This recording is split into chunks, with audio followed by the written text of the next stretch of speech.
Señor secretario, bienvenido a esta Cámara, con el permiso de la presidencia.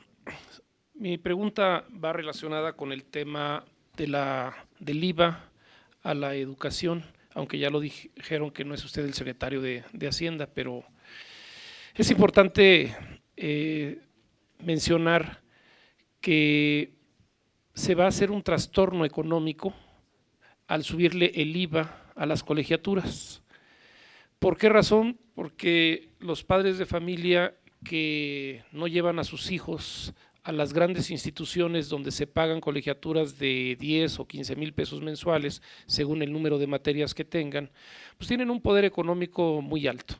Pero con aquellas escuelas que pagan colegiaturas desde los 600 a los 2,000 pesos, 2,500 pesos máximo, es la clase media, media baja. Y a esa que tiene 2 o 3 hijos y que lo llevan a la escuela privada porque o no está conforme con la escuela oficial, porque no le satisface, o porque no le queda cercana a su área de trabajo y gasta más en transportes o diversifica el llevar a los niños a la escuela, porque a uno lo tiene que llevar a preparatoria, a lo mejor uno a secundaria y otro a la primaria, implica 3 transportes y le sale más barato llevarlo a una escuela privada. Y que al subirle el IVA a las colegiaturas, lo que va a causar es que este papá va a sacar a su hijo de la escuela. Y al sacarlo, la Secretaría de Educación Pública no está preparada para recibir esa población y tampoco tiene la infraestructura. Cada año le ahorra la escuela privada al sector gubernamental más de 22,000 millones de pesos. Y además, 22,000 millones de pesos que no le están costando porque no le tiene que dar mantenimiento a esas escuelas, y aparte de que no les da mantenimiento a estas escuelas que son del sector privado, todavía le pagan impuestos y le ahorra un gran problema a la Secretaría de Educación Pública. Y ahora vamos a agravarle a esos padres de familia, vamos a generar un problema en la economía en general. Ya no hablemos del IVA en los otros aspectos, el incremento, y en el ISR, que va también a dar un problema económico. El secretario de Hacienda decía que no estábamos en recesión y no le quise decir en ese momento el ejemplo que a un muchacho le dije: tienes arco caído, perdón, tienes pie plano, y me dice: no, no es pie plano, es arco caído, que es lo mismo. ¿Sí? En la economía es un déficit económico que estamos teniendo y este problema lo vamos a ver reflejado, y ahora más con este problema que se nos está presentando de la contingencia en 3/4 partes del país, pues vamos a tener un problema económico muy fuerte. Yo creo que debemos de ser muy cautos en puntos estratégicos de la economía, y usted tiene una responsabilidad muy fuerte de poder sugerir, de influir con el presidente, de que tenga mucho cuidado en no tocar al sector educativo en tema de IVA, ¿no? Útiles escolares y sobre todo en este punto. Yo quisiera preguntarle cuál es la opinión de usted en relación al IVA a las colegiaturas.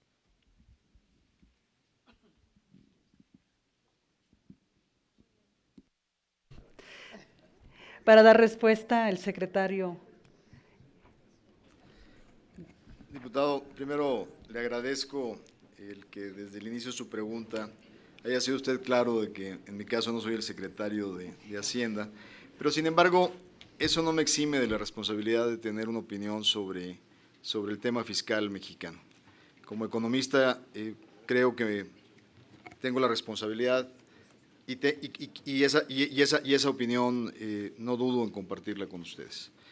O sea, uno de los elementos fundamentales que creo que se comparte mucho en esta mesa es el diagnóstico. O sea, creo que todos sabemos que el sistema fiscal mexicano es un sistema débil, que somos de las economías que menos recaudamos en el contexto de nuestros socios en la OECD. En el contexto latinoamericano somos de los que menos recaudamos, inclusive con economías de potencias similares. Y adicionalmente tenemos un problema muy serio adicional. No sé si esta información fue compartida en la comparecencia del secretario de Hacienda, pero la efectividad de la intervención del sector público para poder modificar la distribución del ingreso en México es prácticamente mínima. Cuando se mide el coeficiente de Gini, ese coeficiente que nos mide la inequidad en cómo se distribuye el ingreso en una sociedad, que va de 0 a 1, México es una sociedad muy inequitativa, anda como en el punto 53. Y lamentablemente, en economías más avanzadas, cuando se mide antes de la intervención pública con ingreso-gasto y después de la intervención pública, logran impactar en 30%, mejorar la distribución del ingreso. En México la mejoramos en un 2%, antes y después de la intervención del sector público. ¿Qué nos quiere decir esto? Que nuestro sistema fiscal recauda mal y gasta mal. O sea, nuestra efectividad para mejorar la distribución del ingreso en México está muy debilitada. Por lo tanto, el gran reto es cómo podemos mejorar el uso de nuestros instrumentos. Y yo realmente, diputado, le diría que yo sería muy respetuoso de que esta soberanía tendrá que tomar sus decisiones de cómo establecer finalmente el paquete fiscal, qué aprobar y qué no aprobar de ese paquete fiscal, pero estoy seguro que compartimos todos un elemento fundamental. Tenemos que fortalecer la capacidad del Estado mexicano para poder hacer de este país nuestro un país más justo desde el punto de vista de distribución del ingreso y tener instrumentos que logren penetrar en esa efectividad. Y yo creo que tendrán ustedes la gran capacidad de llegar al fin de su discusión con un conjunto de acciones y de medidas que se reflejen en el paquete fiscal que finalmente aprueben, que logren fortalecer la capacidad del Estado mexicano, poder aprobar un esquema de orientación de gasto que lleve a una efectividad, y en uno de los elementos que más me parecieron atractivos por experiencia personal también en otro momento, es haber incluido un seguro contra el desempleo. Y otra vez, con la disculpa de ustedes, referiré a mi experiencia de hacer campaña en el Distrito 2 de Nuevo León, en Apodaca, justamente en el año 2009, a un año o 6 meses de la crisis, donde uno visitaba a un obrero que tenía una trayectoria intachable de 5 años de trabajo continuo en Metalsa, por ejemplo, una productora de autopartes, y por ciclicidad y baja de demanda el señor fue despedido y encontraba uno a la familia sin capacidad de poder pagar su hipoteca de Infonavit, sin capacidad de poder tener gas para hacer comida caliente, dándole sándwiches fríos a sus hijos y con la gran probabilidad de perder su patrimonio, simplemente porque como país no habíamos sido capaces de establecer un programa contra el desempleo justo para el sector de trabajadores que en la ciclicidad económica pudieran enfrentar incertidumbre.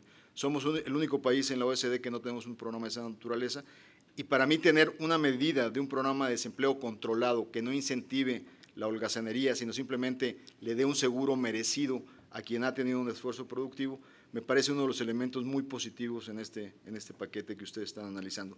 Y de la misma manera creo que encontrarán puntos que a ustedes les parecen críticos y que intentarán corregir, pero puntos favorables que creo que podemos fortalecer.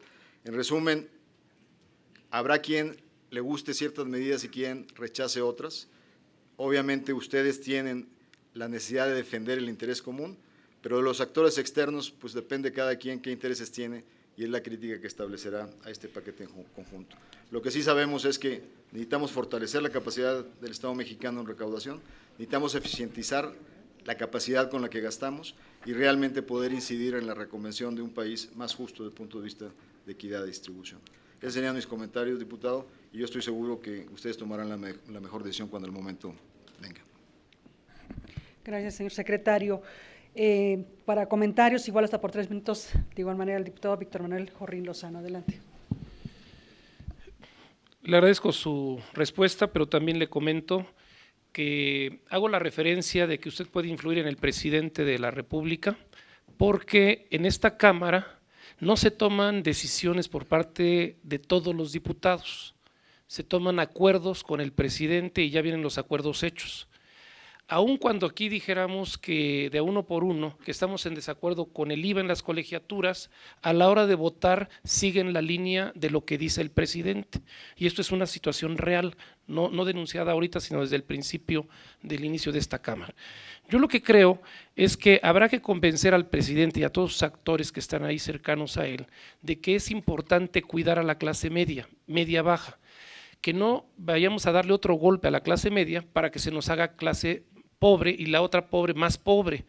Y de esta manera tener mucho cuidado también en la recaudación de los impuestos y obviamente en la recaudación pues habrá que buscar otros esquemas que ya los hemos comentado en el Pleno, ¿no? Entre ellos el que no permitir que se sigan dando beneficios fiscales a las grandes empresas y todo lo que hemos visto.